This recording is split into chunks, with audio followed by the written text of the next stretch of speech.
For Thursday, October 20th, 2022, at 7 p.m., held at Wigan Auditorium, 24 Law Street, Peabody, Mass. This meeting is being broadcast on Public Access TV. Contact information for participants is 646-558-8656. At this time, I'd like to suspend the meeting and go into the public hearings. First public hearing is definitive subdivision Stonegate, and Andrew has a brief heading. Mr. Chairman and board members, you'll see on your desk that there is a draft set of conditions. Myself, the Director of Community Development, Kurt Bellavance, the applicant, and their counsel met earlier this week, and this is now the third iteration of these conditions. We discussed with them at length what a conditional approval would look like. These are the conditions that we have come to agreement on almost all of them. There is a few items on there that will need to be discussed and voted on by the board, but these are the draft conditions in front of you, and the applicant is here. Also in your packets, you would have seen the most recent plans as well as the third peer review as well that was included.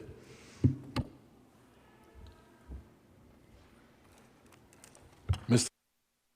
Yes, John Kelty for the applicant. I think the other important thing to note is that the third peer review that is being mentioned this evening is actually our closeout letter from Will, in which he has suggested some conditions, and those conditions are been carried forward to this evening's proposed decision that is for your consideration this evening. There were originally 21 items that Mr. Politz had asked us to agree with, and we are in complete agreement with 20. And the only item that we're not in perfect agreement is the length of pavement that we are to agree to this evening that we would repave. We are proposing that we, as part of our approval, would pave to station 0200, is it? Which is at the intersection of our first lot and the driveway of the home immediately, the last constructed home on Pearl Street. We are also providing, in addition to what we've been asked to do, offering to provide a bond in the amount of $50,000 that would be in addition to our I&I fees and our performance bond that would be filed with you if there was any work remaining when we ask for our first lot releases. It is our expectation that the only work undone at that time would be the finished coat of pavement, and then we would be in a position to be asking for lot releases to construct homes. At that time, that's why we have agreed to this additional bond in the amount of $50,000, which would cover Pearl Street, Ralph Road, and sections of Bartholomew Street that we anticipate that we're going to utilize to access the construction of the infrastructure and roadway. The access from Pearl Street is over land that we already own. We will bring our heavy equipment in from, Bartholomew Street. We will bring our equipment in from Bartholomew Street at the beginning of construction. Then our requirements from the Department of Public Services are that we build our stormwater management system first. As such, when we build the detention ponding areas that are located behind the home to be constructed on Bartholomew Street, then the access from Bartholomew Street would no longer be available to us. At that time, much of the heavy equipment with respect to any earth removal, rock crushing. Much of that will have been completed, and we will then access the remaining portions of the job, which would be substantial. We'll access from by driving up Ralph Road and down Pearl Street. We've agreed in these conditions that are before you this evening to pave a certain portion of Pearl, which is the portions that are going to be brand new that we're constructing, and then a small portion that is existing but in terrible shape. And we will then provide that $50,000 bond at the outset so as to be able to address any offsite concerns that the board or the Department of Public Services through the board may have with respect to any incidental damage, if any, done on Pearl Street, Ralph Road, and even on Bartholomew Street. So the other conditions are all very straightforward. It calls for very specific dates. We need to supply you with a construction schedule that we will then provide quarterly reports as to our progress so that the board is aware of where we are at any given moment. I have pictures of the existing roadways, which I can share with the board. And they can be, part of the file in the sense that our conditions do say that we should be videotaping streets before we begin our project. And so we thought that, yes, we will videotape, and we'll have that videotape and share that with the department and board. But in the meantime, if the board wants to make part of the record these pictures which show existing conditions, or if you want to see them tonight, it's up to you.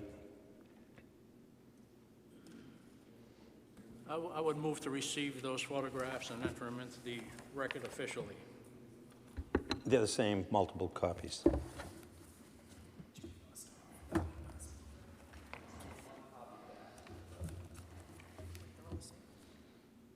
There are 2 packets.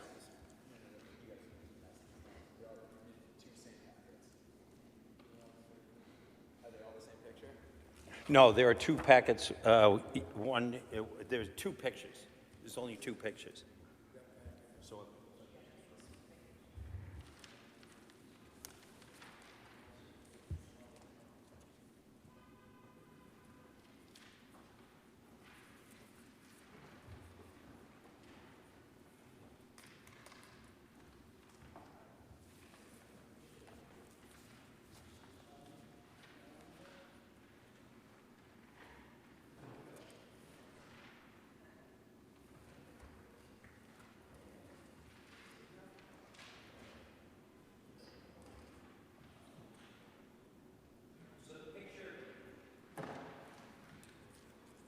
The picture that I just gave you is the picture of the area that we are in accordance with the plan. It's shown on the plan and in accordance with our proposed conditions in the decision.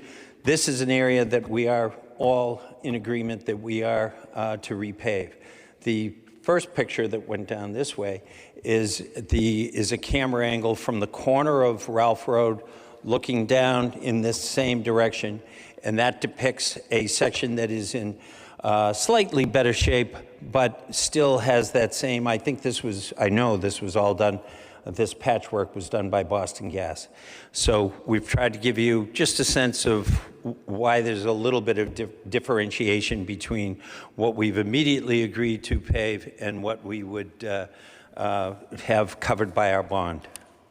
And that bond, that $50,000 bond that you see referred to in the conditions, the decision, that $50,000 is in excess of our performance bond that would be money necessary to complete the subdivision in the event that my client walked away.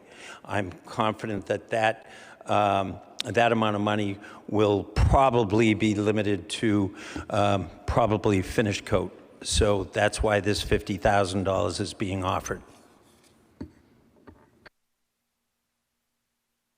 At this time, any questions from board members?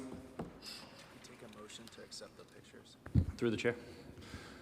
Hey, Jack, can you just point on the plan, I'm sorry, just where you're going to stop paving? Do you know what sheet it is, so I can show it as well?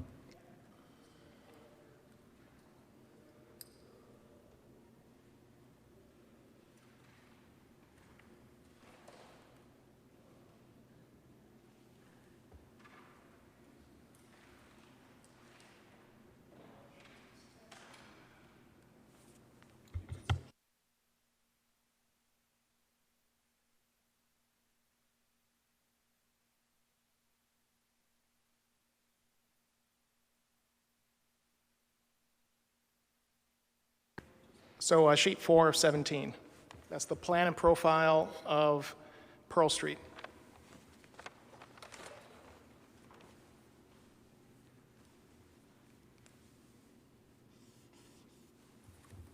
I can elaborate a little bit too about why the line that I just drew in the plan is where our new roadway construction will begin. And this was established early on in the project. I'm going to draw one other line to show you where the existing end of the pavement is. So that curved line is at the end of the existing pavement. And because the end of Pearl Street was rather steep and in disrepair, we made the roadway just a little bit less steep and changed the profile of the road in the process. And by doing that, we have no choice but to chase the grade up the road to where Station 200 is. In addition, we're adding additional new stormwater management structures, specifically 2 pairs of catch basins along this section of Pearl Street where there is no stormwater management today. And so just by definition, in working with Will Politz and the reviewing engineer, we established Station 200 as the start of our improvements. And that's the way we've proceeded with our plans up until just recently, as we were working on the conditions. We were surprised to get a request that DPW would like us to repave all the way back to the intersection of Ralph Road. So that's a new development. So Ralph Road, you can see the intersecting street. It's another 200 feet. So that was news to us and kind of late in the game, and we, as a team, took exception to that because we are doing quite a bit of improvements along the end of Pearl Street already. Thank you. Mechanics are that at the end of the day,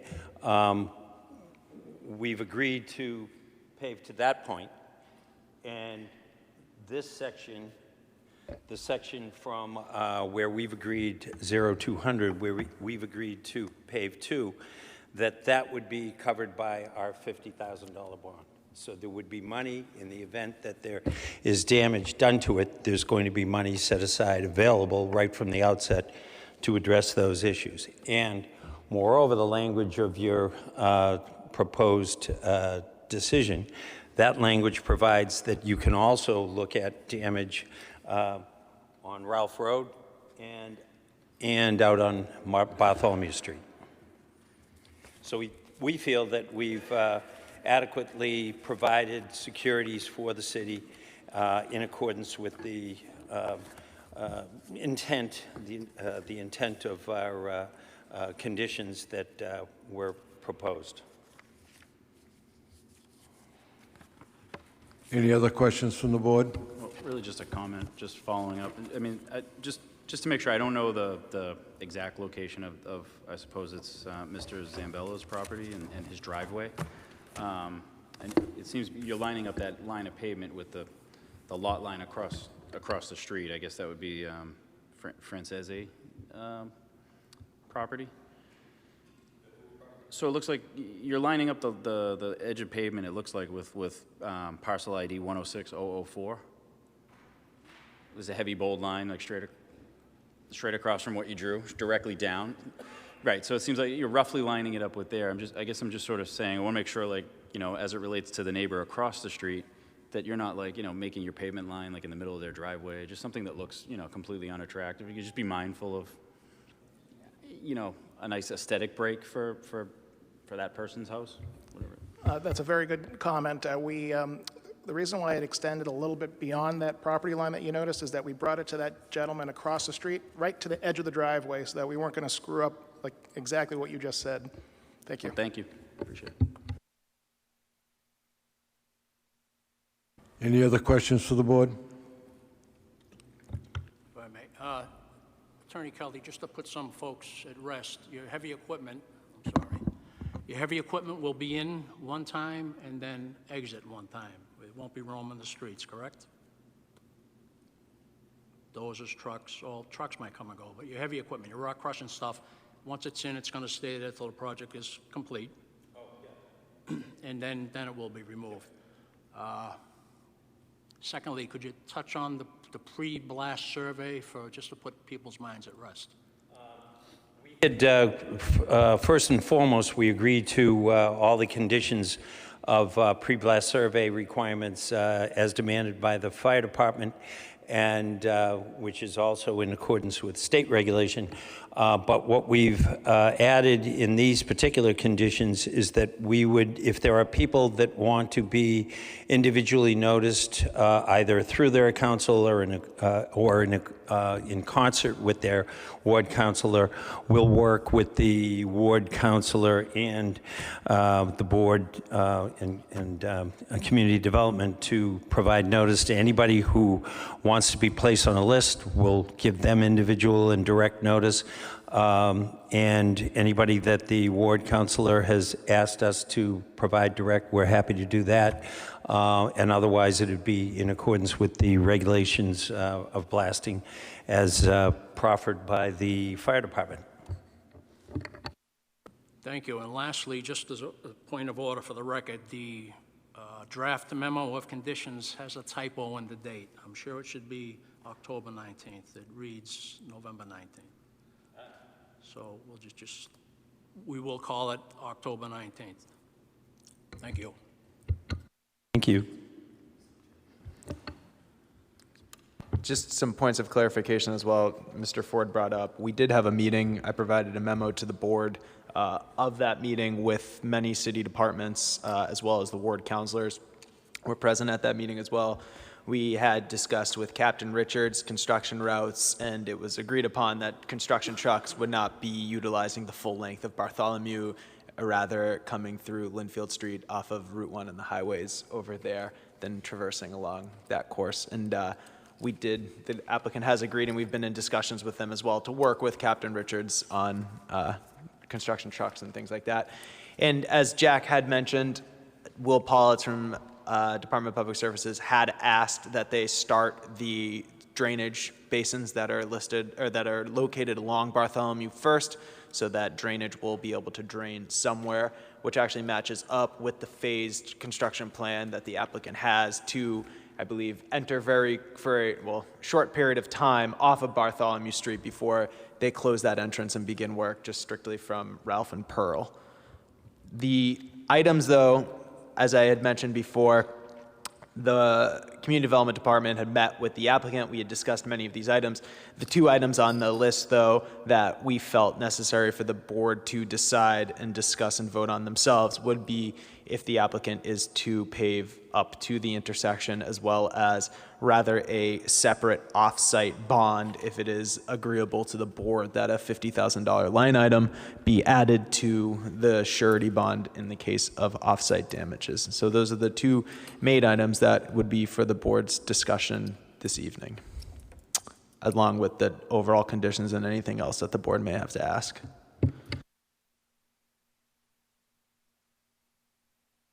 Sorry, I also want to note as well, when the original application was submitted, there was not a waiver that was you'll see in the conditions, draft conditions, there's a waiver that's now asked for in regards to underground utilities. This is because a majority of the utilities will all be underground, but based upon a design submitted by a PMLP engineer, they would require two homes, I believe, at the beginning of the subdivision to be accessed above ground After those two, all utilities will then go underground after that. So the applicants are seeking a waiver for those items.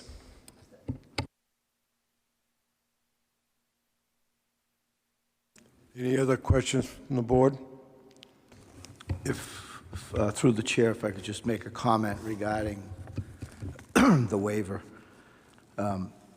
There's been overhead poles and wires on the entire length of Pearl Street since that subdivision was conceived of and partially built. And that's the only reason why those two homes are being fed overhead. And I don't think it's a big deal, but I don't think that there needs to be an official waiver. Those lots have been there for forever. The poles and wires are still there. So you can leave it the way you have it, Drew. I've never seen this level of detail addressed regarding electricity in the 29 years that I've worked at PMLP. It's unheard of. But we can leave it the way it is because I don't think anybody has a problem with it. And I will be You agreeable. move to accept the waiver? I am in favor of the waiver, yes. Yes, well, the waiver will just be added. It's already added in there. There's also 5 other waivers that the applicant is seeking. Location of trees, 6-inch in caliper. Location of trees reaching. This is all stuff that relates to what's shown on the plan. Property lines and intersections. This was stuff that was shown on the plan. Grading within the transition zone shall not result in finished grades in excess of 25%. They are asking for a waiver for that. And then they're asking for the length of dead-end streets, request waiver to allow length of approximately 1,500 feet. These items are also all in the original application that they asked for this. One other typo. Item number 9 that speaks to our erosion control. The last word in that paragraph is actually NPDES, NPDES.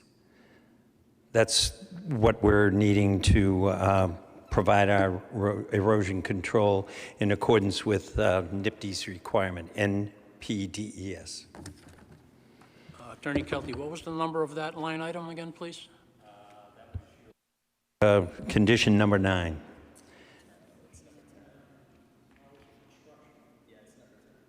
Oh.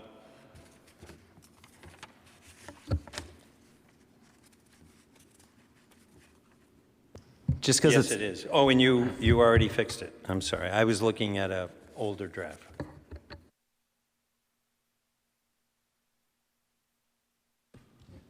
So as mentioned before, any decision can be voted on. It seems like the board seems to be in agreement with rather than an offsite bond, the $50,000 line item, the largest item would be the total paving and where the board feels they should pave to. If I may, just briefly to refresh my memory, you mentioned trees. You are going to plant trees, but you're not going to show them on the plan. Is that correct? The waiver that we asked for was all trees over 6 inches in caliper are to be shown on the existing condition sheet. We asked for a waiver from that. We're planting trees in accordance with your rules and regulations, and there is a line item that deals with the collar that needs to keep the root system below the sidewalk. Sorry, and the last condition that they're asking for that's not related to the plan, previous plan submitted to the final construction would be property lines at street intersections shall be rounded or cut back to provide for a radius of not less than 30 feet. Request waiver to allow a radius of 25 feet.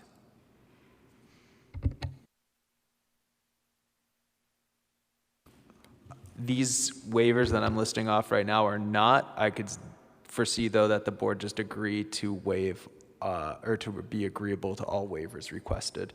I will say that these are all been reviewed at this point by the Department of Public Services, so these waivers have been taken into consideration upon that review.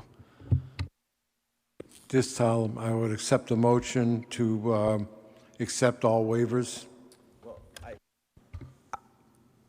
I would put I would make one large motion at the end of this if the board accepts or denies the application. I think first, though, items that need to take place would be to close the public hearing. There are some members of the public that are here. I don't know if in person or not, but there's also some people on Zoom as well. If the board would allow me to want to see if anybody would like to speak. Anyone here wishing to speak in favor of this proposal? Anyone here wishing to speak in opposition? That is also for anybody that is on Zoom. You can use the raise hand function, and I will unmute you. We do have a member of the public.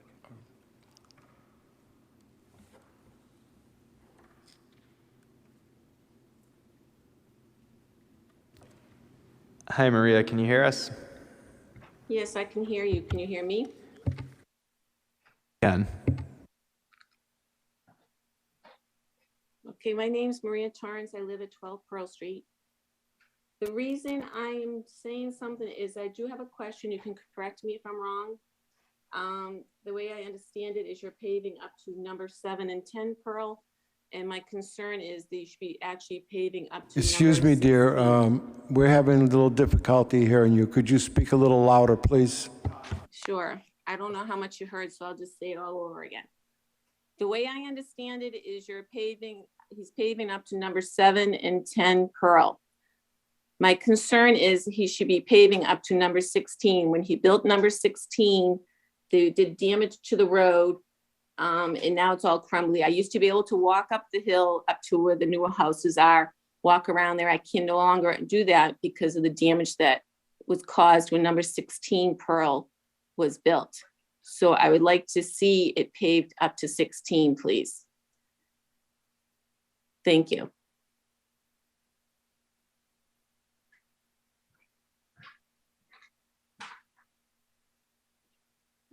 Do I hit something else?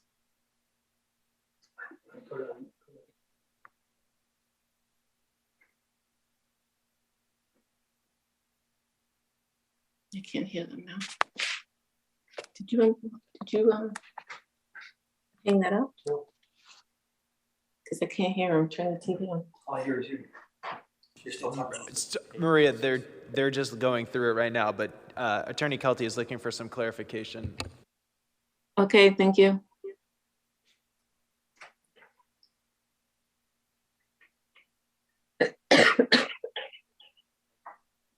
If you said number 16 Pearl, that's across Ralph Road, correct? When you get up to Ralph Road, you turn right. So it's to the right of it. Yeah, Pearl. so that's on the other side of Pearl going up the hill. Yeah, where So we DBRC had built offered to pave that. 2022. Excuse me? I didn't hear what you said.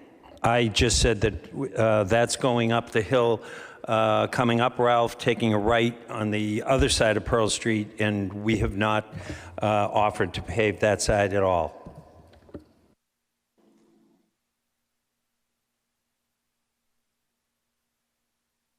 My concern is that he damaged that DBRC when he built number 16. So I'd like to see that fixed.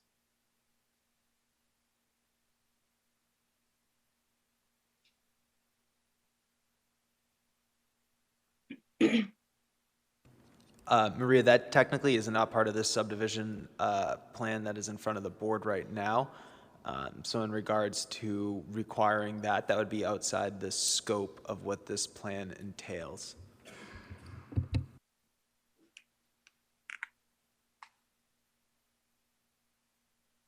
Then I'd like to see them pave up to Ralph Road, then be past my home, because there is going to be damage there with the trucks going back and forth. That is the section we've placed that $50,000 bond for. Correct.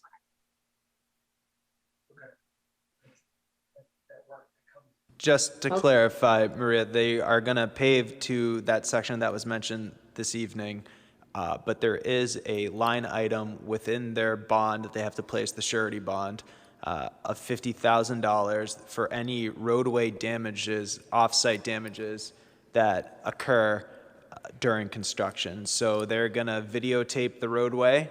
They're going to have to submit that to our Department of Public Services. Our Department of Public Services will have that on record so that if there is any major issues that are brought forward by neighbors, ward councilors, Department of Public Services, that will then be brought forth to the applicant, and there will be a $50,000 amount in place for damages.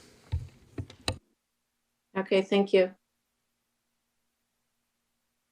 In regards, though, to your concern with the other section of Ralph Road, I would recommend that you reach out to your ward counselor to discuss that. Okay. Thank you. Anyone else?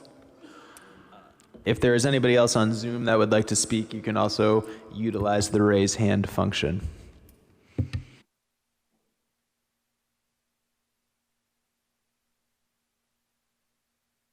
Seeing no one.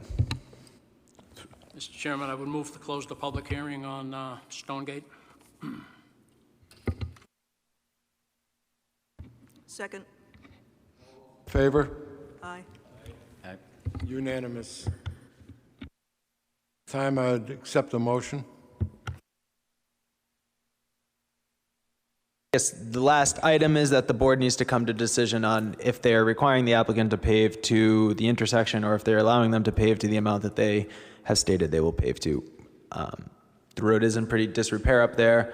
The applicant has explained why they believe they shouldn't. Our Department of Public Services has requested that they pave to that intersection. I know that the ward counselors have been pushing, or the ward counselor and the counselor at large have been pushing for that as well and have been in discussion. I will also mention, just for those that are in attendance and listening, we did reach out, or we did speak at length with the applicant about rock crushing activity and blasting, and have asked that the applicant be in contact with the ward counselor to provide updates to the residents and neighbors when such actions will be taking place, further than just what is required by law in terms of blasting. We know that rock crushing as well is pretty loud, so they've mentioned that they will work with the ward counselor in keeping neighborhoods updated. Through the chair for discussion.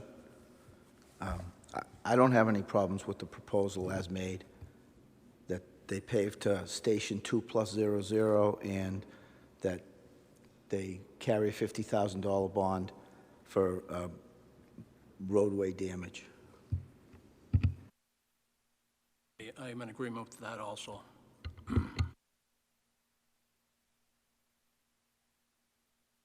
Just a side comment, I guess. What the lady that was just on Zoom mentioned, I mean, if indeed, upon building that other home at number 16, they damage the street, then somebody from DPS should have probably intervened in some sort of an inspection and halted the occupancy permit until that was fixed. So if somebody from DPS can go and look at it and prove that the road is damaged, then it's got to be fixed. It's relatively simple, I think.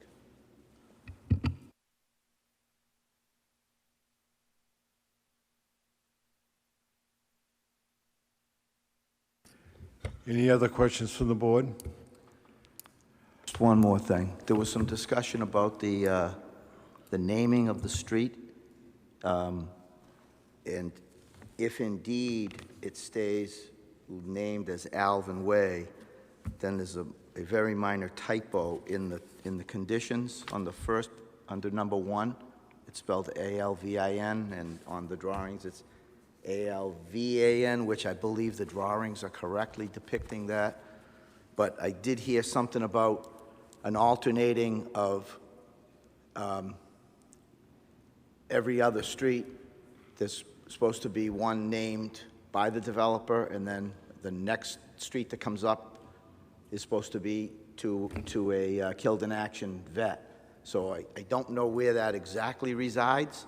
I do know that the name Alvin is an honoring, I believe, to the family that has owned this land for many, many years. So however that lands, Does that have to come up tonight too, or no? Do we just let that sit and they come to agreement with DPS and the Veteran Services? That is an item that can be discussed this evening with the board. It would come down to the fire department, and with the fire department, a name that they agree upon.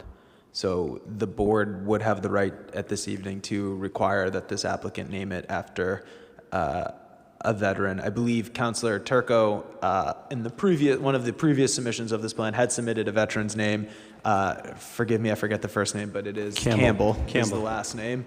The rank, I forget, but it was named after a Campbell. I can find that, submit that to the board if they need.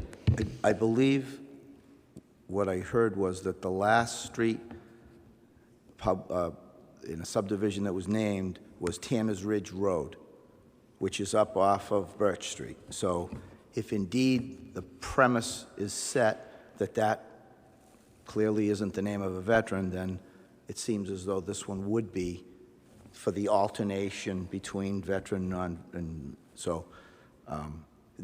The only other thing, too, is that we had a long discussion when we were talking about Boulderwood, and there was almost a ridiculous presentation made with a street sign that was about 5 feet long, and it started with the rank, the first name, the middle name, the last name, killed in action, to name the streets. And obviously, these streets would be named for the last name of the person only, right? The family name. That's the way it goes. That's how all the streets up and there was a catch-up provision when we did Boulderwood as well, because Gedney was already named, and there was another street already named, and then all the streets after that went to veterans. But I know that Tanner's Ridge was the preceding one. To your point, Roy, this name would have to be agreed upon by the fire department, so that if the board chooses that they have to follow the patriotic naming rights, then it would come down to the fire department working with the applicant on exactly what that name is. That's fine. So we don't need to mandate that this evening. You have Mandate the length of the name. You have a condition here that addresses that, I believe. It addresses that the street name shall be named something agreeable to the fire department. Yes. So the fire department would need to be agreeable to the name, in which they could provide a different name. Through the chair. Yes, go ahead. And Jack and Drew, can you just tell me again, I'm sorry to belabor the same point, but what is exactly the criteria that's going to require the remainder of Pearl Street to be paved? Any further damage then the bond will be called? Yes, that's our understanding, yes. They are going to videotape the roadway, submit this videotape to the Department of Public Services. Department of Public Services will be in receipt of this. Any damage that is noticed up on there post-construction beginning will then be taken up with the applicant. Okay, and then I'm assuming that 50,000 that you've estimated is like a whole new remobilization of a paving crew or whatnot. What is the actual value to pave the street at the beginning and not wait and see? Just to be clarified, that 50,000 is not just specifically for that one area. They're also entering off Bartholomew Street. That will be a construction entrance. They're going to be also coming in off Linfield Street. So that $50,000 would envelop the whole off-site damages that could occur. So then even more so, what's the value of just that, would you say 200-foot section? Several hundred feet. Paul said he did not price that. And one of the members was correct that it is ALVAN should we end up with that. But I believe that once the fire department weighs in as to, I think it'll be something Campbell, whether it be name, rank, and serial number, Campbell, or Campbell Drive, we'll do what we're told on that one. Any other questions or comments from the board?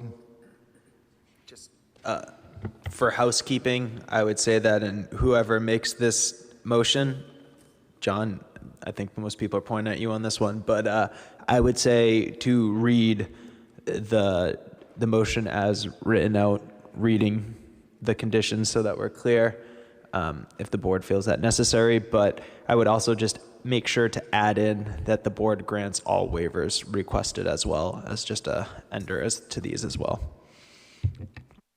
It's actually up to the board to decide if they wish to. I think you're going to have to read out every single condition. Why not just adopt the memo? All right, the board would have to, oh, you did receive this draft conditions as accepted, so we did vote to receive these, correct? I would vote to receive these. Mr. Chairman, I would move to receive a memo, 3 pages long, draft, this is a draft at this time, draft conditions for Stonegate subdivision with an erroneous date that shows 11/19, it should be October 19th. Second. Move to receive. Second.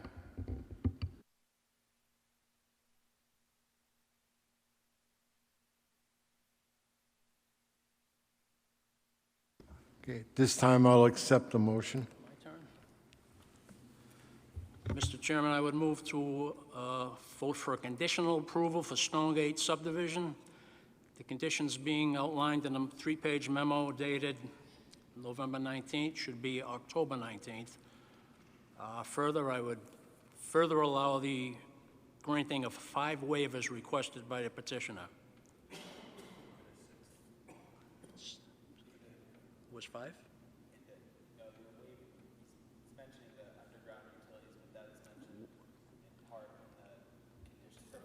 We were all set with the underground utilities. That was set. So moved. Have a second? Second. Dr. Otto, second. Could we roll call, please? Attorney Arvanites. Mr. Simoes. Yes. Mr. Gagnon. Yes. Mr. Ford. Yes. Mr. Feld. Mr. Gonzalez. Yes. Dr. Otto. Yes. Mr. Bencourt. Yes. Passes. Motion carried. I will draft. Thank you very up- much. I will draft up a decision sheet. We will have that submitted to the city clerk. Just before we move on, Tom, can I just have you sign for our... Also, just to be aware to those in attendance as well, this is a 20-day appeal period. Once it's stamped at the city clerk's, I intend to have that decision drafted and submitted to the city clerk's office tomorrow. It is a 20-day appeal period.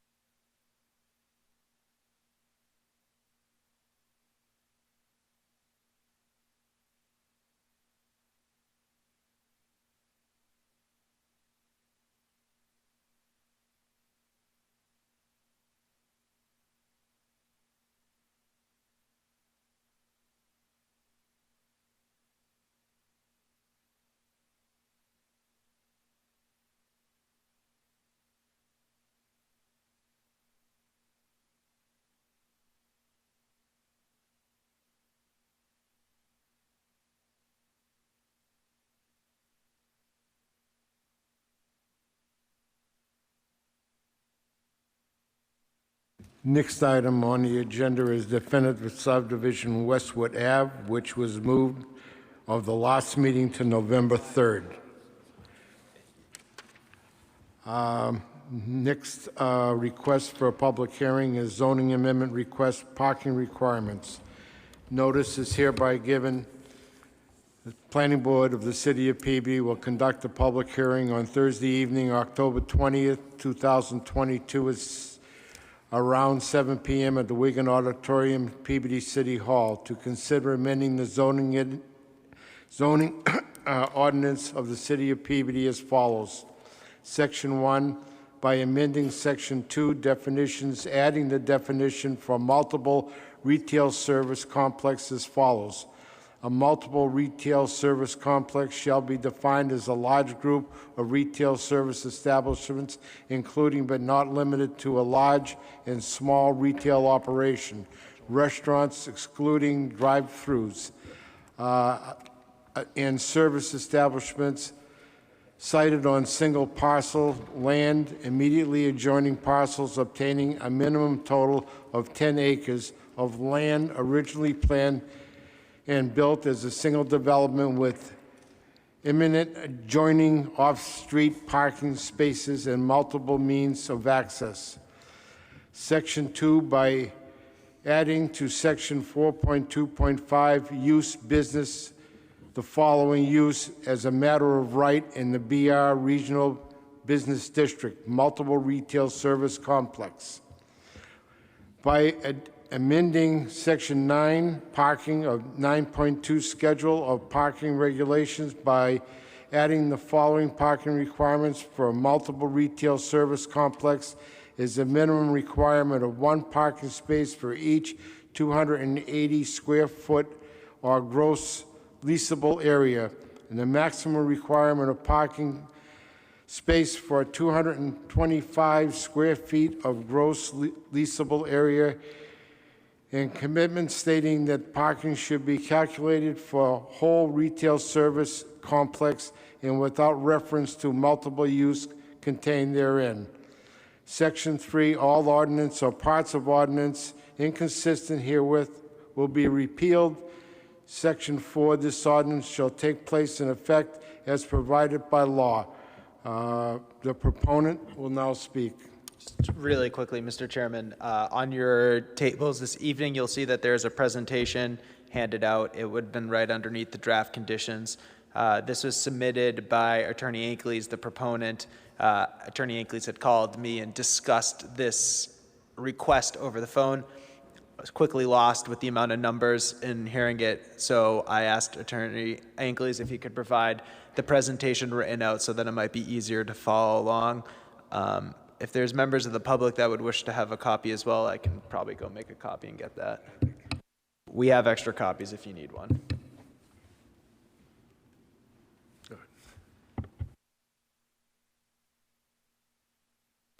Good evening. My name is David Ankleys. I practice law at 230 Andover Street, Peabody, Massachusetts, Unit 101, and I'm here representing the applicant, Simon Properties. It's North Shore Mall, LLC. In addition to myself, I believe that Eric Trippy, who is the parking and traffic expert that prepared the second study that I'm going to refer to tonight, should be on Zoom now. And if in fact there are any questions that need to be addressed to Eric, he'll be available to respond. I am here. Hey, Eric, we can hear you. Would you mind just muting your microphone for the moment? Certainly. Thank you. This request involves an amendment to Section 9 and 9.2 of our present zoning ordinance, which involves parking, and to Section 4.2.5 by adding a new use which classifies a 10 or more acre shopping plaza in the business regional zone as a multi-use service complex. It would be limited to the same uses now allowed in a business regional zone. No use changes, just a new name which would apply to 2 different shopping areas in the city, the North Shore Mall and the 114 Plaza on the Danvers line. Each of those locations contains over 10 acres. The primary purpose of the amendment is to allow for a bit more flexibility to the current parking ordinance when the planning board believes it is warranted. The current ordinance now calls for a maximum requirement of 4.44 spaces per 1,000 square feet of gross leasable area and a minimum of 4.0 spaces per 1,000 square feet of gross leasable area. This request, if adopted, will allow for the decrease of the minimum requirement to 3.57 spaces per 1,000 square feet of gross leasable area.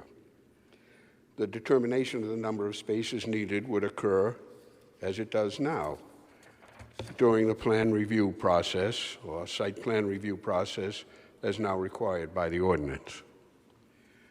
Please keep in mind, when considering the amendment, the fact that it does not decrease the maximum number of parking spaces that can be required at a particular location by the planning board during the site plan review process, where, as we know, all city departments participate and have input.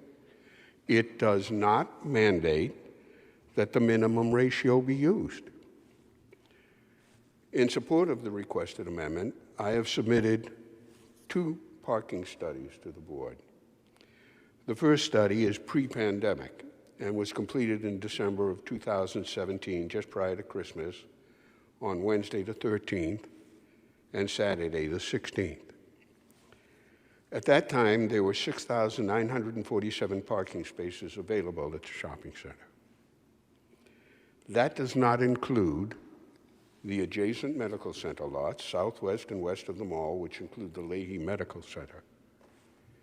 Occupancy of spaces on the 13th was 46%, or 3,163 of the 6,947 spaces available, leaving a minimum of 3,784 spaces available at all times.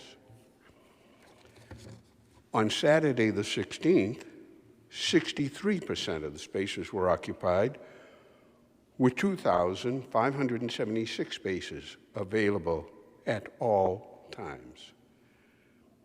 The second study was done on August 11th and August 13th of this year, August being the 3rd busiest month of the year after November and December for the mall. It was done on a Thursday and a Saturday during the preschool sales period, a very busy time.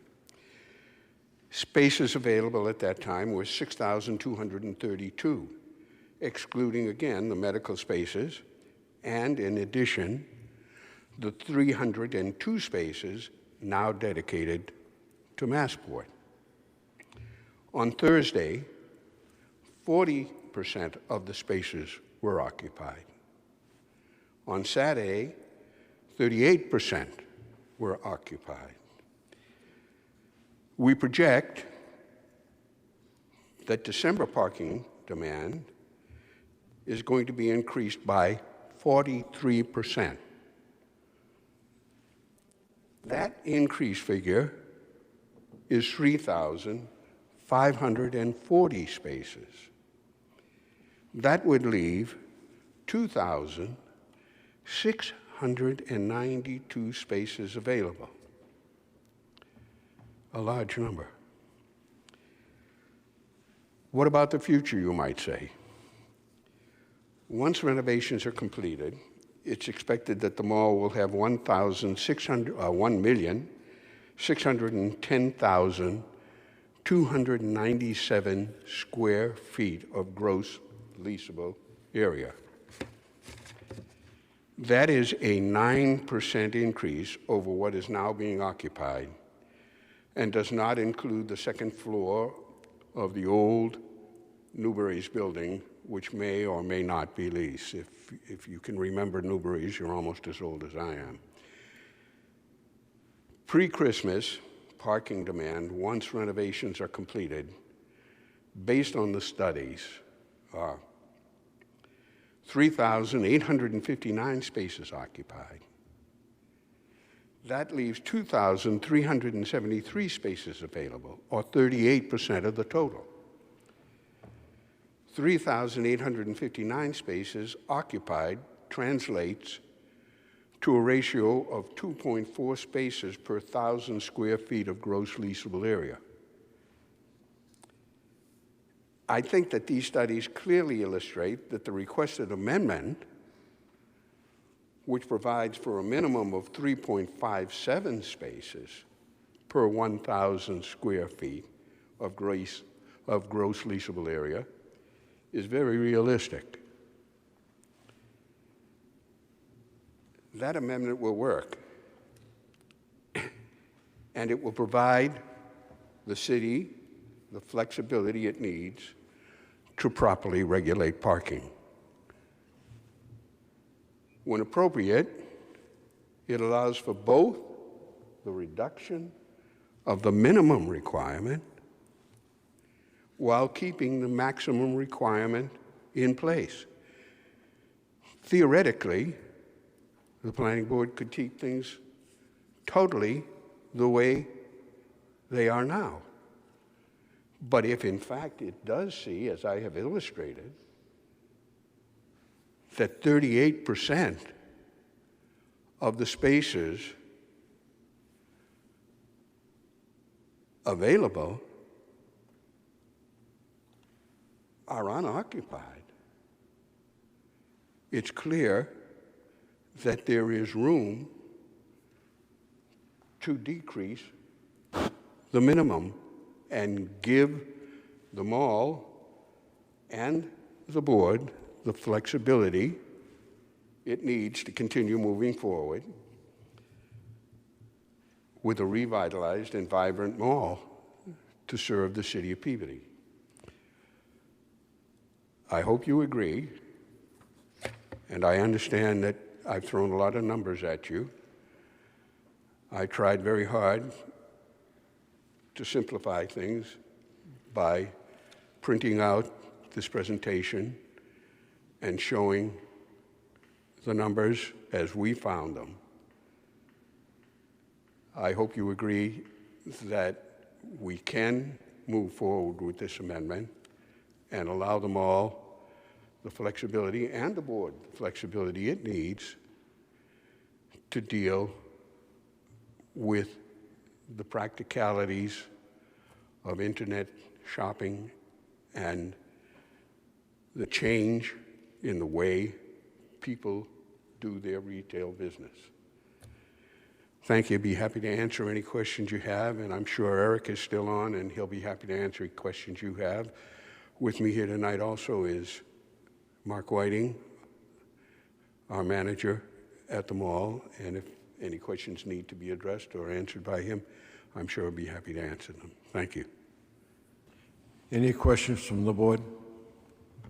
Sorry, through the chair. David, just I guess some quick math on the gross leasable square footage and the old parking ordinance. It seems like the mall was almost exactly at the minimum required parking spots before the Massport temporary Correct. facility. Is the intent of this request to simply make it possible to have that Massport facility permanent and still comply with required parking, or is something else coming down the pipeline? That's not an easy question to answer. It is our intent.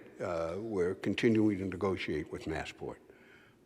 Massport has indicated that they would need at least through the end of June to make a determination as to whether they can continue at the North Shore Shopping Center. I think we all want them. The intent of this is to give us the flexibility to deal with Massport and any other improvements that might occur or be thought of in the future as we go forward, both what is there now and what could be there. Does that answer?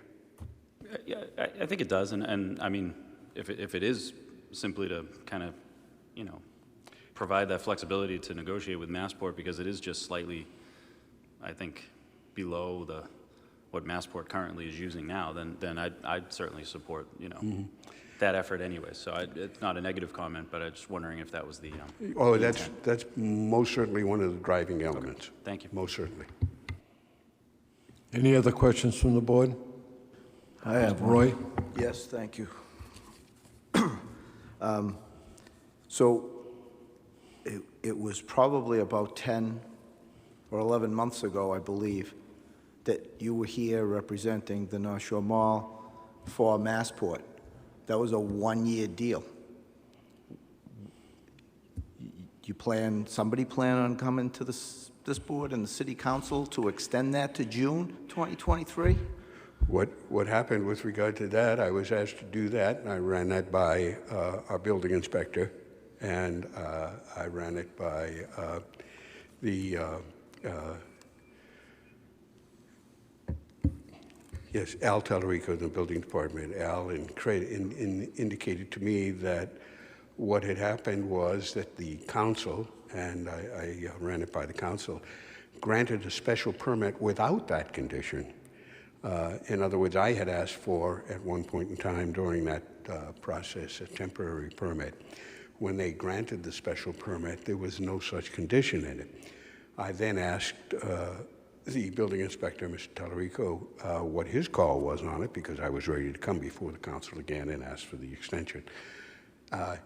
He indicated to me that when he issued his occupancy permit, he did not put a condition on it, and he said he did not believe there was a need to do that. And I proceeded on that basis. That's not what was discussed here, I know that. And I don't disagree with that. And I've never used the facility. I guess it's a good thing, works for some people. Seems like it works better than the one on Route 1. Can't figure that one out. That's an understatement. Yeah, but it doesn't seem like a good permanent solution because it's all done with trailers and shelters, and I can't imagine that the mall wants that for permanent, and neither does Massport. No, you're correct. Right? They're going to want a permanent facility with a waiting room and heat and brick and mortar. I think you're correct. Okay. The main question I had was, does this request get come up because the additions in that restaurant row section have increased your square footage? That area between, I guess, the seafood restaurant and Red Bones or something, that area right there that has languished for a couple of years for good reason. I understand that. So is that square footage is what prompted this need to adjust this? I think it's a combination of things. What the prior member, the response I gave the prior member was that it's a combination of the shopping center wanting to go forward with some things that add a little bit of gross leasable area, some new things, and they want very much to be able to accommodate a successful Massport operation. Mm-hmm. And as your math showed, before Massport, we were right at the edge. As a matter of fact, had Al Tallarico indicated that the special permit did not require him to withdraw the 302 spaces, we would have been right there. So it's a combination of a whole bunch of things, Mr. Simoes. It's a combination of a shopping center wanting to go forward, mm-hmm. revitalize, accommodate what has been an extremely successful Massport operation. Massport wants to expand that, I believe.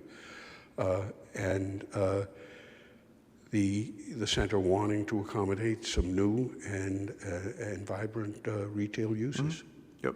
Thank you. I want nothing more than that mall to stay viable and mm-hmm. continue to be where it is. Thank you. Just this last comment, and this I guess is more to the board and Drew. So this appears to affect two properties that's clearly depicted here. I would like somebody to tell the owner of the other property that a change has been made to their zoning. And just because they didn't see it in the newspaper and just because they're not here tonight, it's not fair that they don't know about this. Because everything should be afforded to them that are afforded to Simon. So somebody should tell them, because they're not here tonight.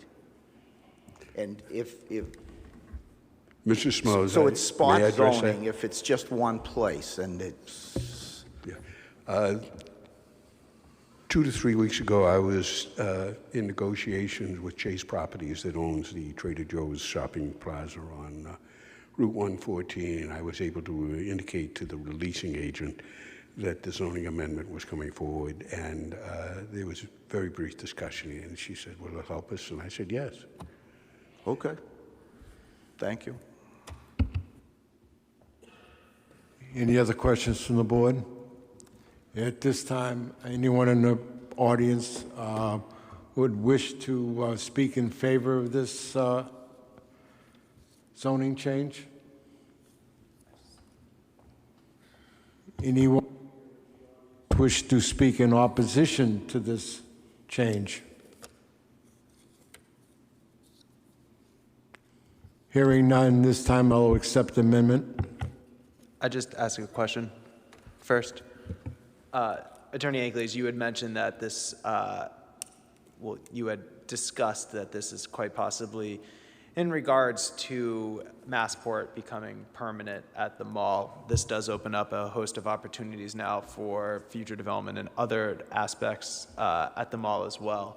Is there any information or is there anything that could be coming forward before the board that this would benefit or that the board might be aware of before they make this recommendation? There's nothing definite. I'm not a fortune teller, or as Jack Kelty once said to me, I'm not a soothsayer, so I can't tell you exactly what's going to happen. And I know of nothing at this point in time that is definite. Everything is in negotiation.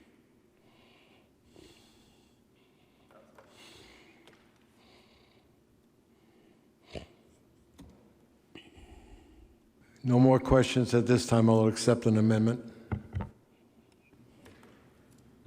Mr. Chairman, I move we recommend to the City Council that the change to the parking ordinance as read out by you at the public hearing be adopted. Second. We have a second. All those in favor? Aye. I'd rather have a roll call. Attorney Avenattis. Mr. Simoes. Yes. Mr. Gagnon. Yes. Mr. Ford. Yes. Mr. Feld. Mr. Gonzalez. Yes. Dr. Otto. Yes. Chairman Betancourt. Yes. And alternative Mark, you are here, so Mr. Perlman. Yes. Thank you very much for your time. At this time, I'd like to close the public hearings and move to the regular meeting.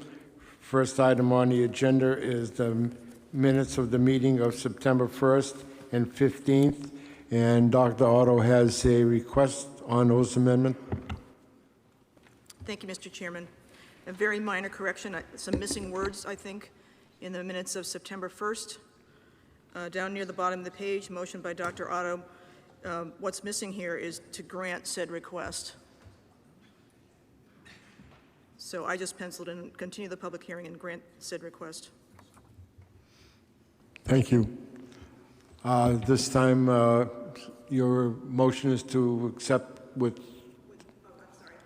Motion to approve the two sets of minutes, September 1st, 2022, and September 15th, 2022, as amended. Sorry, you in the packet was just the September 1st. Oh, The all right. September 15th Sorry. are forthcoming. second. Second. All those in favor? Aye. Unanimous. Thank you. A&R and Land Court, 3032 Swampscott Ave, lots 104, parcel 184 and 184A. I do have one large copy if anybody would like to see it, but I did submit in your packets an 11 by 17 as well. You want to put it up there? I'll also put it up on the screen.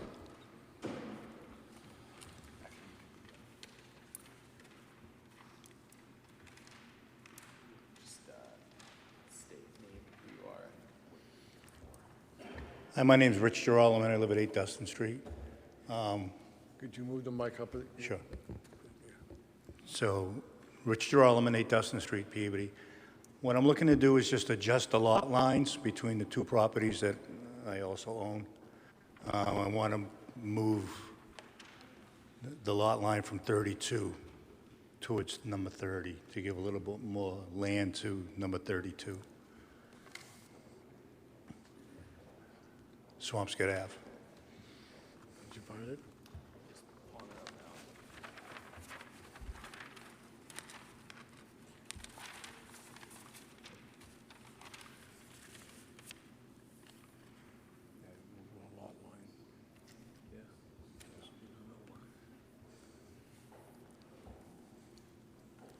I'm sorry, sir, could you repeat what exactly you want to do? What I want to do is move the lot line from 32 towards number 30, about 28 feet. The existing lot line. There's a line there that says a new line too. I don't have the digital copy, but you have that hard copy. And does parcel C exist now? Yes. Does anybody want to see this? We have one. We have a small one. Through the chair, could I ask the applicant a question? Yep. So, just so I understand, you're not trying to do this to build a house 30 and a half? Nothing, no, Right? I'm not. Just move, and whether you want to put an addition on number 32 or whatever, that's your prerogative. But you're not trying to get another house lot. Oh, Just absolutely. want to move the lot line of 28.55 feet, from what I can see? Approximately Right. 30, I- what you said? I don't plan on doing any building on That's that fine. property at all, Perfect, thank you. at all. Through the chair, just along the same lines, I think I always ask the same question, then what is the why, just for sake of? Just to give a little bit more land to that property, I'm planning maybe someday to move in there. That was my father's house, and I wanted to, because it's a ranch, and I want to be able to go in there. I thought maybe a little bit more land for me versus the two-family that has also a backyard along that side. If you notice, the land that number 32 is not a lot. There's not a lot in the backyard, and the side yard was smaller. I would just like to make it a little bit bigger. Wonderful, sounds great to me. Thanks. Any other questions from the proponent? Hearing none. Oh, Dr. Otto, I'm sorry. Through you to the applicant, does this plan increase the nonconformance of either lot in zoning? I don't believe it does.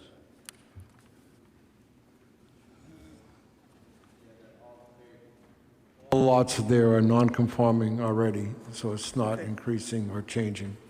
Thank you.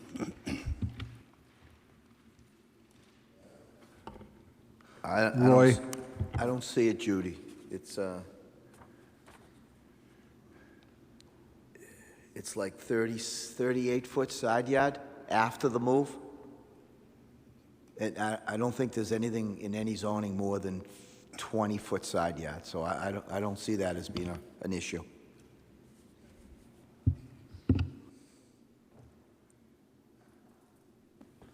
Through the chair.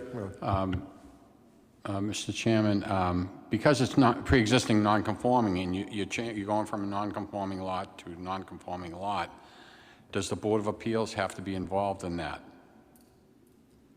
legally? He's changing it. It's a non-conforming lot, but he's changing it to a non-conforming lot. So I'm just wondering, just to save time and energy, does he need to go to the Board of Appeals? It sounds like it's questionable whether he needs to, and I'm just bringing it up to make sure that he's dotting all the i's and crossing the t's. If he was to build anything on there, all of that would have to go in front of the Board of Appeals. Well, all that math is down in the bottom left corner of the drawing. It's all there. Right. Yeah, it's all within zoning. No, the lot sizes are not. Oh, the lot size. And it's two separate zoning districts. Oh, okay, thank you, excuse me. So I'm going to have to kind of concur with Mr. Gagnon here. You might want to cover that base in case down the road you want to do a refinance or sell something. You want to have everything in order. Okay. Mr. Chairman, just a quick question to Drew. I mean, Drew, you say that, but I mean, are you 100% sure what you're saying is accurate? Or is this worth at least asking a question to the appropriate people?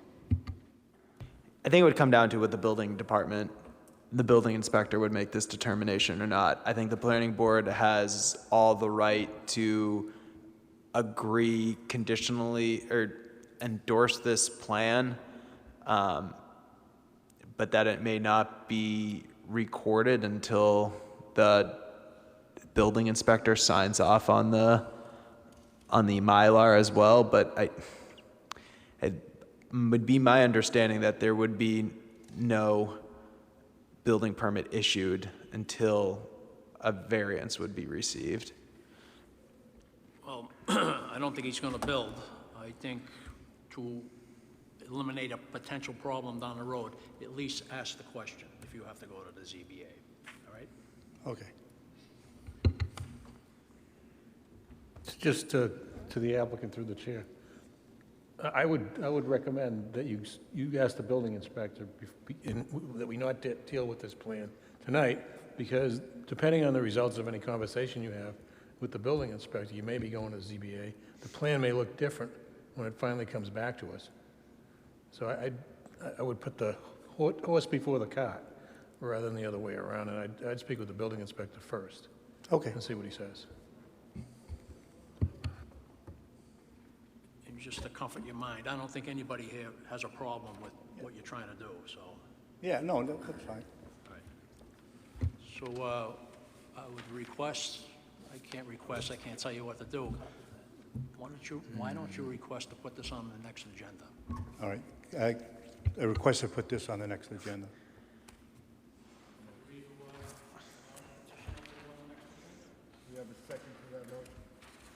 You really should be allowed to withdraw, so he doesn't run out the clock. Well, I think you would just continue, the board would just vote to continue action until the next meeting. Are we still within the statutory period in 2 weeks? What you would then usurp that statutory period if the applicant would agree to that continuance. Okay.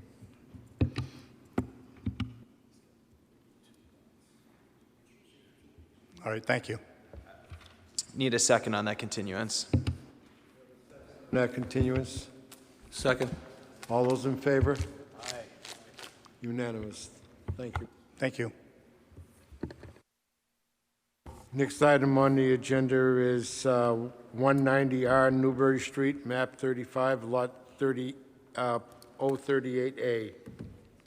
Mr. Chairman, 190 Rear Newbury Street, the applicant had submitted to me a letter of requesting continuance to the November 10th meeting. I believe that the applicant meant to say just continue this item to November 10th, as the planning board's next meeting is November 3rd. I have this application here.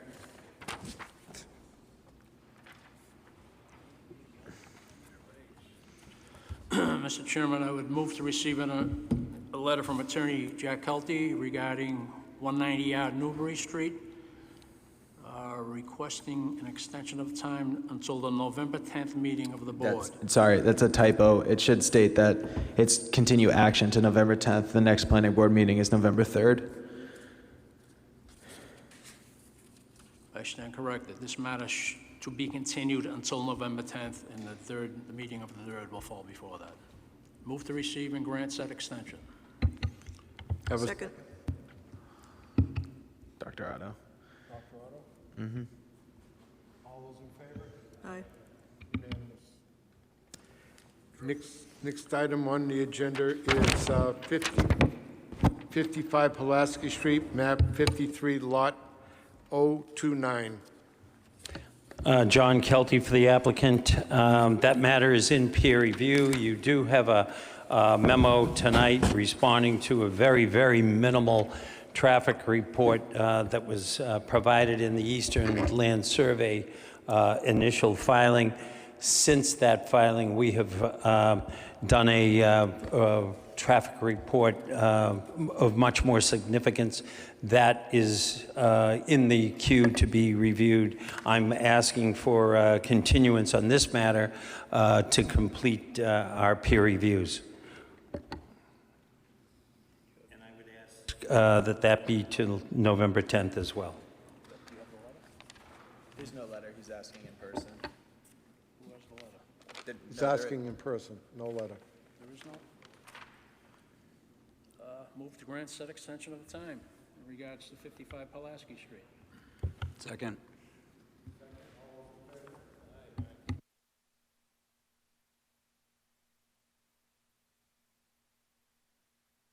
Next item on agenda is 67 Pulaski Street, 0 Margin Street, map 42, lot 101 to 002.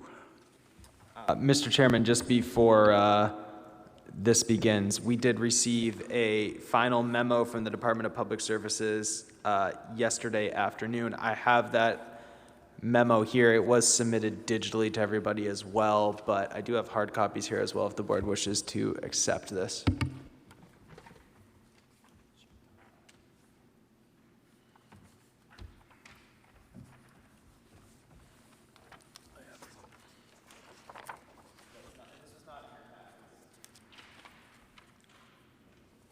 Need to receive this, right?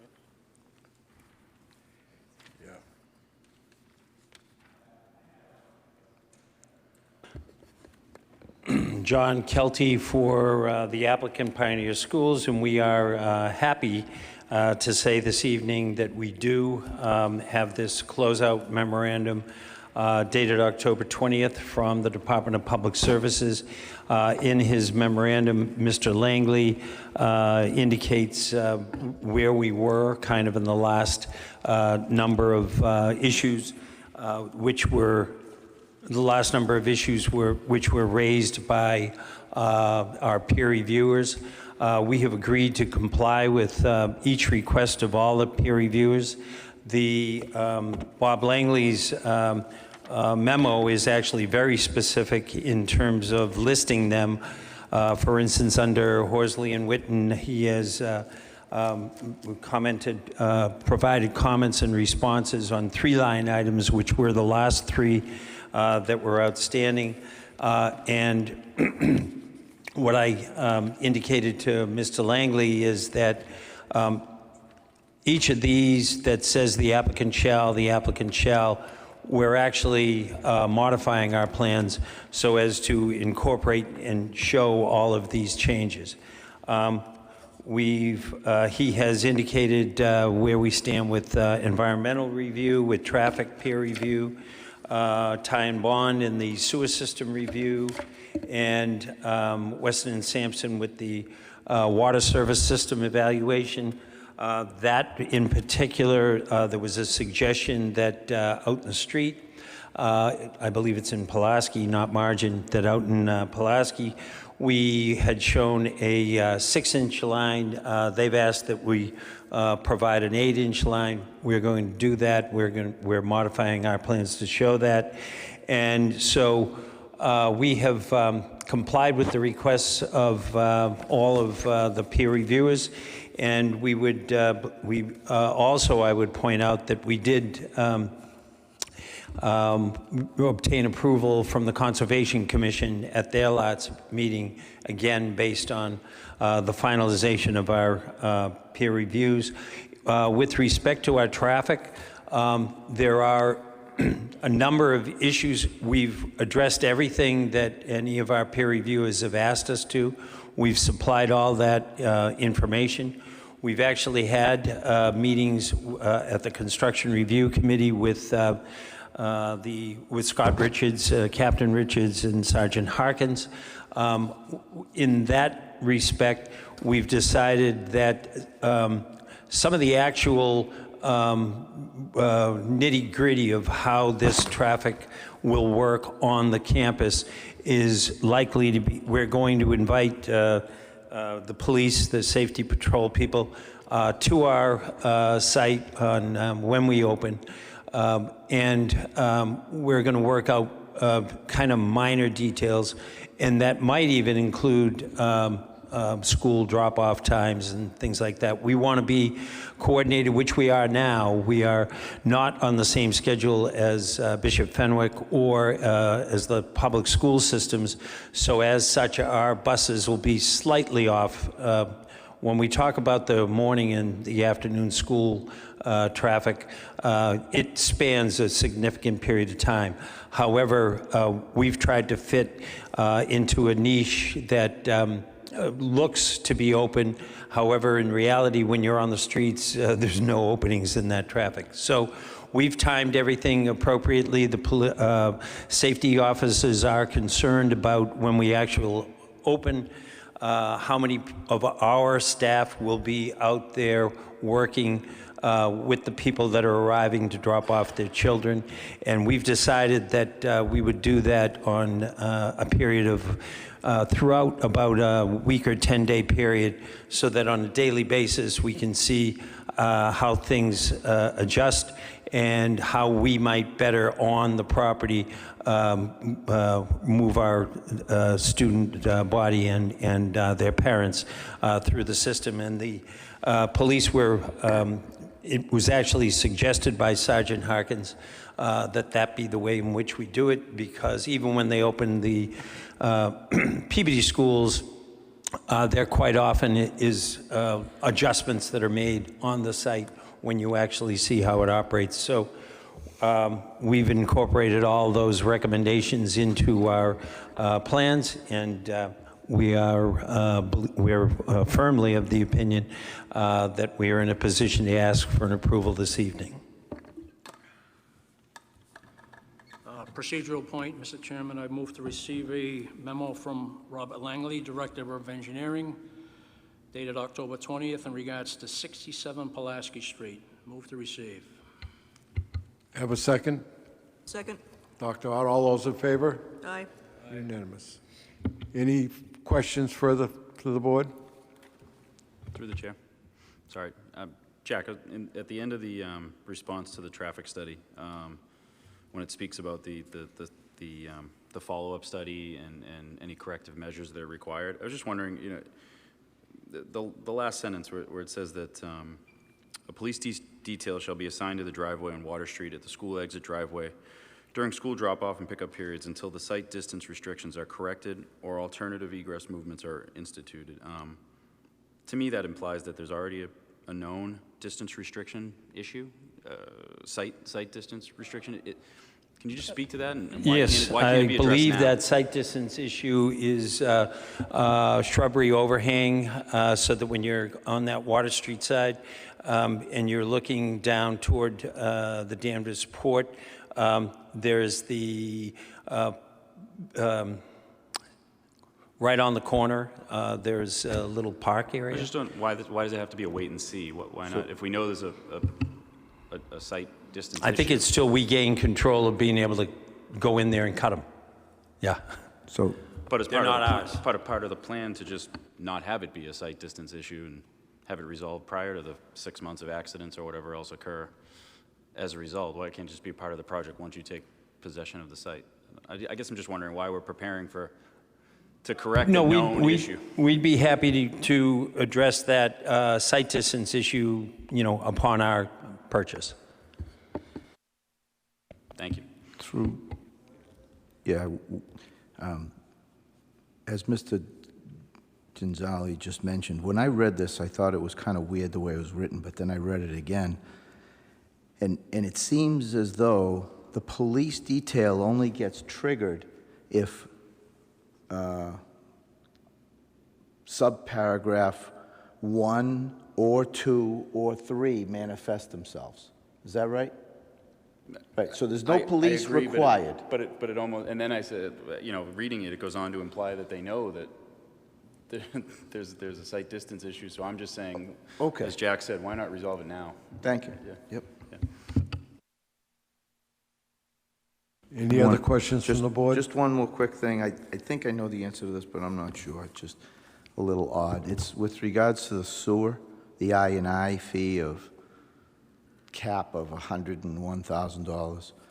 I've never seen it written this way, but it kind of makes sense that they're suggesting that you spend and fix all the I&I problems between this school and the pump station that's inside of the Bishop Fenwick. Is that, am I interpreting this correct, Jack?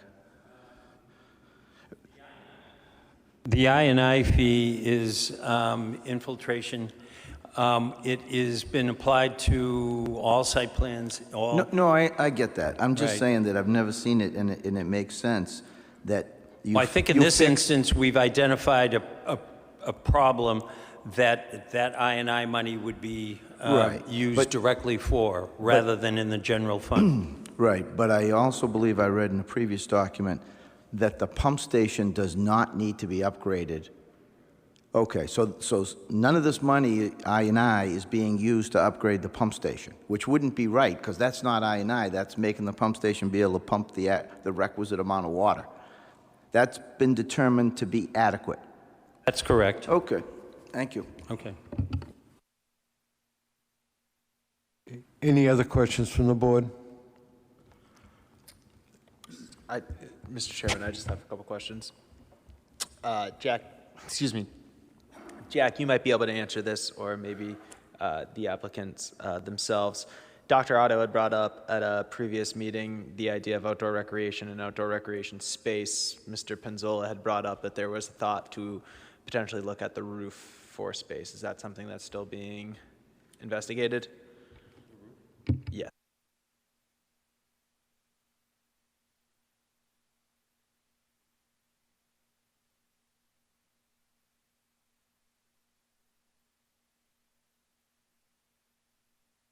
So the roof is a consideration, it's not a promise. The roof is... my name is Melissa Galgano with Hancock Associates. So the roof is a want, not a promise. So it is a future consideration that the school would like to have.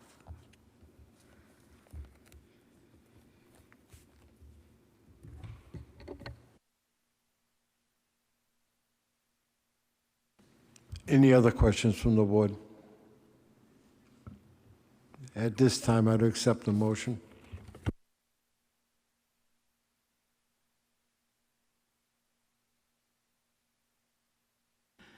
Mr. Chairman, I would recommend permit to issue with the conditions that the proponent comply or resolve the issues laid out in a October 20th memo from Robert Langley, Director of Engineering.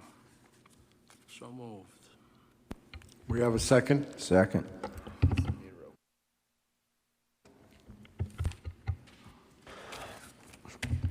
Mr. Arvanites. Yes. Mr. Simoes. Yes. Mr. Gagnon. Yes. Mr. Ford. Yes. Mr. Feld. Mr. Gonzalez. Yes. Dr. Otto. No.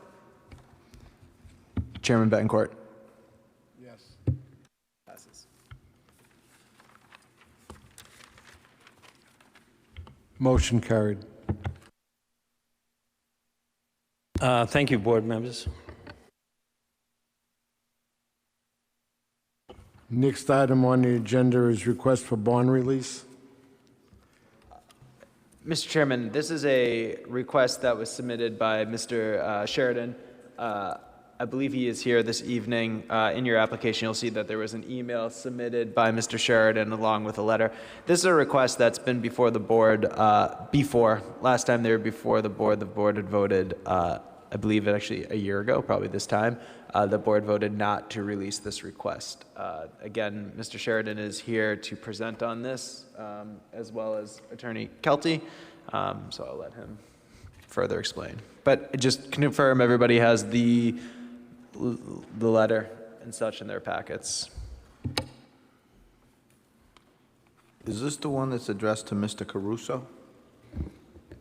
Ralph Caruso.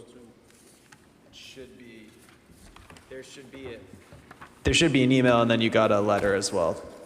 Department of Public Services, yes. There should be a letter, an email, and then there should be a January 11th memo from the Department of Public Services that was attached to that email.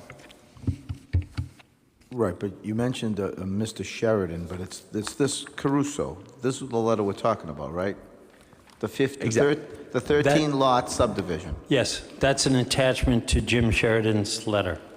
Okay, thank you. There's a longer, bolder ink that should have been, actually, those are attachments too. What you have in front of you are an earlier vote, a January 21 vote in which the, in which the Department of Public Services released the performance bond for the subdivision. And then beneath it is Ralph Caruso's letter to Mr. Pollitt's asking for that release and explaining that the subdivision had expired, that there was no prospect of building it, and there was no plan to build it. What Jim Sheridan, who is here this evening with me, has done is he's included that in his letter in which he has asked for time to appear for you this evening, before you this evening, and he's asked for the release of a $150,000 bond, which is renewed annually at a significant cost to Mr. Caruso, and which, at the end of the day, it is being held specifically, the bond itself from the Main Street America group says that it's $150,000, and it's specifically to construct certain improvements on the property known as Winona Woods. Winona Woods has expired, was not built. Admittedly, there were problems with respect to a clear cut that occurred on land, most of which is adjacent to the subdivision land. The subdivision land is now before the Zoning Board of Appeals and undergoing peer review as a Trammell Crow application for 40B approval of 180 units, down from, actually, incidentally, down from 300 and then 220 and now at 180. But the offsite bond actually says, whereas the obligee, which is in this instance Caruso Construction and Equipment, has requested that the principal provide this bond to, whereas the city is the obligee, has requested that the principal provide this bond to cover any and all offsite damages, including all utilities associated with the construction of Winona Woods within the city of Peabody. So Winona Woods is not going to be constructed, will not be constructed, and if there was damage done someplace by some activity on the Winona Woods property, I would suggest that collection for that damage on this bond would not occur. The Main Street America group would not pay for two reasons. One, subdivision not being built.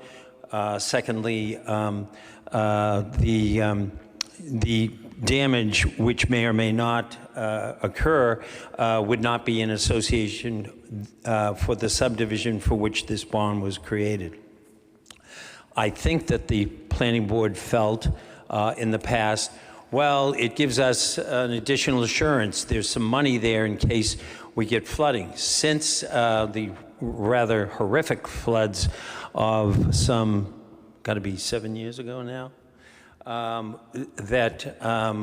there was no claim made against this bond, and I think rightfully so, because it wasn't, that flooding was not in conjunction with the development of the subdivision.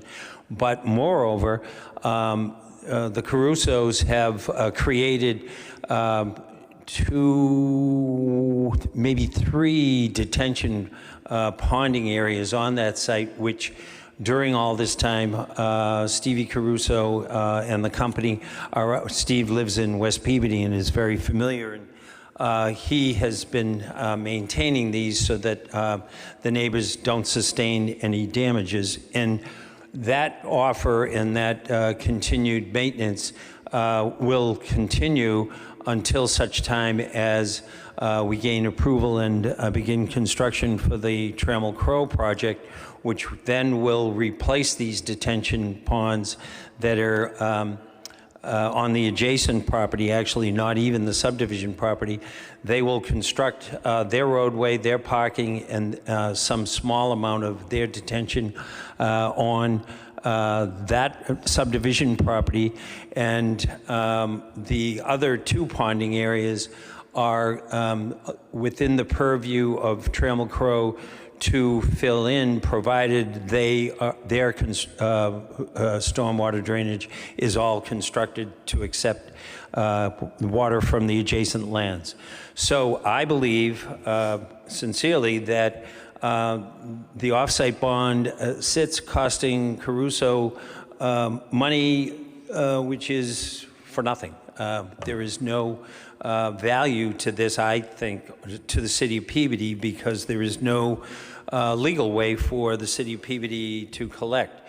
What has happened in the last 6-7 years is that if there are problems of any sort or expected, the Carusos go out and maintain those ponds. In fact, they were there just days ago. There was, right shortly after the 2 inches of rain we got last week, there was no water in the bottom that remained in these ponds, and they removed any branches, debris, any of the overgrown vegetation that's now on that land. Those were removed from the pond. So even as recently as last week, after the rainstorm, there were no incidents, and the Carusos went out and maintained those. So we would respectfully ask for the planning board to release this bond for 2 reasons. One is the subdivision will not be built, and this was provided for that subdivision. And secondly, I believe it's valueless in the sense that from a legal standpoint, I don't think city could collect on it. We're happy to answer questions the board may have. Questions from the board? Sorry, Mr. Chair, so many questions tonight. Jack, discrepancy, $30,000 bond versus $150,000 bond, what, the different bonds? Was the performance bond related to the initial approval of the subdivision, and the other was an off-site bond? Okay. So there were 2 different ones. Similar in a way to, there will eventually be a performance bond for what we approved this evening, and then there's this extra money that was put up. So just to be clear, we're only discussing the $30,000 off-site bond that Will references in his letter. No, that was released. You've released that. We're referencing now a $150,000 bond. Has there been any comment from Will about that? I mean, we're looking at things that are 2 years and 1 year old, the letters that I have. The reason those memos were provided was in Jim, in his letter to you folks, what he says is the exact same circumstances exist here. Winona Woods not being built, having expired, that was what motivated the release of the 30, and I think it should be what should be considered in the release of the 150. I don't have a problem releasing the 150 performance bond for Winona Woods, but are you sure we released the 30,000 for Caruso's portion up there? Does Caruso own that land? The subdivision land? No, where the retention basins are. One of them is owned, I think, by Richard Marchese, and an entity, South Pike LLC, and the larger tracts to the south, where we're behind Peterson's, and where we're proposing most recently self-storage. Those are owned by Caruso. There's a smaller parcel of land that kind of straddles the detention. That's owned by South Pike, which is Ritchie. So Mr. Caruso still has an interest in maintaining those ponds. He's just not doing it out of the goodness of his heart. Who? Mr. Caruso. Caruso? Caruso is maintaining the ponds. Yes. He has an interest in maintaining the ponds. He doesn't want them to fail. Yes. Okay. He doesn't want them to fail, and they would, any flooding at this time would very much interfere with his desire to sell to Trammell Crow and to develop the other parcels of land. So they've been maintaining these for some 6-7 years. Yeah, I just do not recall releasing this. I might have been absent that week, but I don't recall that. And again, I don't have a problem with the performance bond being released myself. I don't know how anyone else feels. I don't have a problem with it. Yes, sir. Mr. Chairman, I would move to release the performance bond of $150,000 held for Winona Woods. We have a second? Second. All those in favor, I'll take a roll call on this one also. Thank you. Attorney Abernathy's. Yes. Mr. Mose. Yes. Mr. Gagnon. Yes. Mr. Ford. Yes. Mr. Feld. Mr. Gonzalez. Yes. Dr. Otto. Yes. Chairman Betancourt. Yes. Passes. Motion passed. Thank you. Thank you very much. New guy didn't get to vote on that one? New guy didn't get to vote on that one? We're breaking them in easy. That's a ministerial act of the board.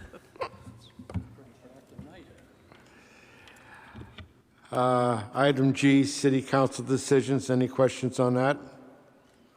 Other matters properly before the board? I just have a question. What's this for? That was as part of 55.